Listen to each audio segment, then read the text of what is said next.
Yeah, I have that. Okay.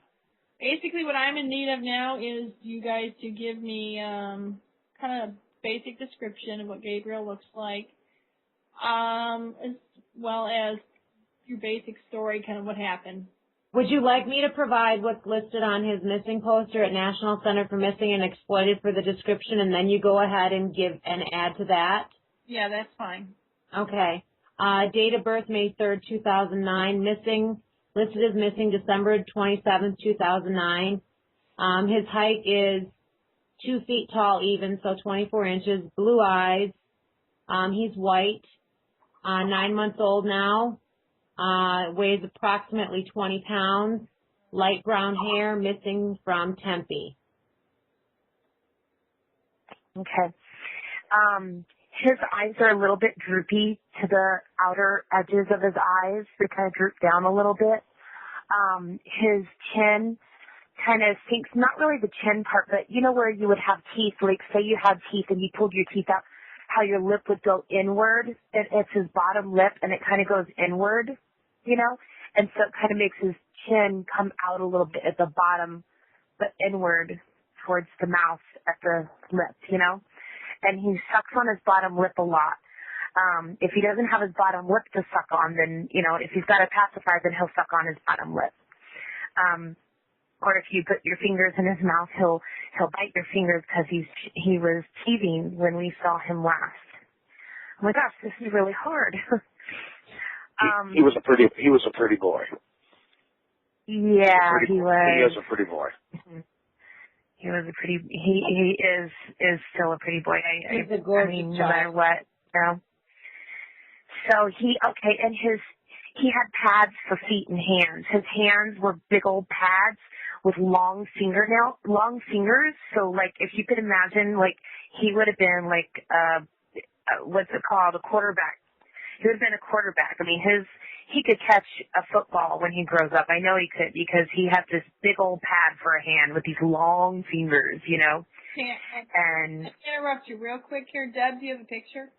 Do I have a picture? Yeah, I'll give you his missing poster in Skype here. Thank you. You're welcome. Go ahead. Oh, another important thing too is the top of his chest from the belly button up until his shoulders came upward and outward. And I don't know if it's because of constipation or not. I know that in the 9 days that we had him, finally around day 5, he hadn't had a bowel movement. And it was about 4 or 5 days, and I went to the pharmacy and got him like one of those baby, it's like a little laxative enema thing. And I got about 5 or 6 rocks, that like literally rocks coming out of him. And he hadn't gone to the bathroom. And it was very, very rare that he would go to the bathroom even after that. So I constantly massaged him. But after that day, that fullness up in his chest and upper abdominal area sort of went down a little bit and was more soft. But I have a feeling in his lifetime, he's been pretty impacted. And I know that sounds weird because I'm a colon therapist, but you know, I'm serious. He seemed to be very, very impacted for a 7-month-old baby. When we had him, he was 7 months, and that's not, you know, he shouldn't have been that way. So he must have suffered some kind of emotional trauma or something, in my opinion, to be so impacted like that, you know? Right. Would you like to hear basically the story now? Right. Go ahead. Go ahead, Dan. Okay. I was in an airport, and I'm going to give you the real short version, okay, because it would take me 2.5 hours to tell you the story or more. I was in an airport in Indianapolis, Indiana, and I met her there on a layover. She was crying and distraught. Long story short, you know, finding out that she wanted to put the baby up for adoption. Her grandmother wanted her to adopt the baby out, and Logan wouldn't sign papers. So they couldn't do it. So she was on her way back to Tennessee.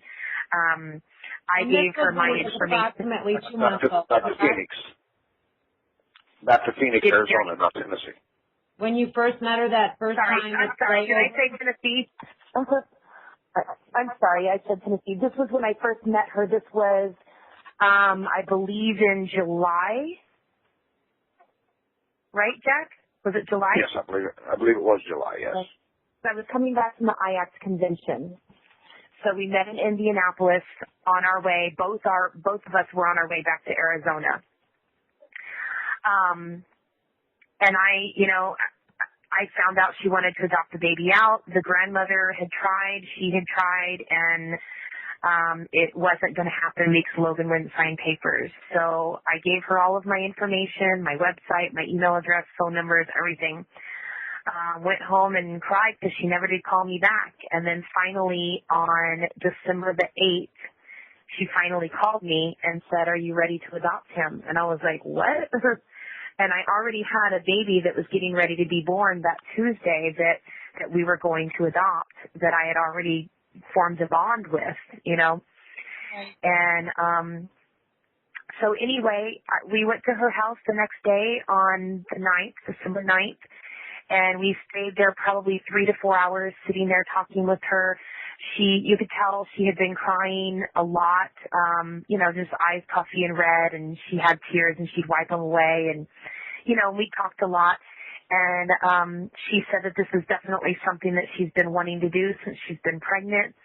The father's name is Logan, and he refused to do it most of the time, but every now and then he would say okay, and they just weren't ever on the same page.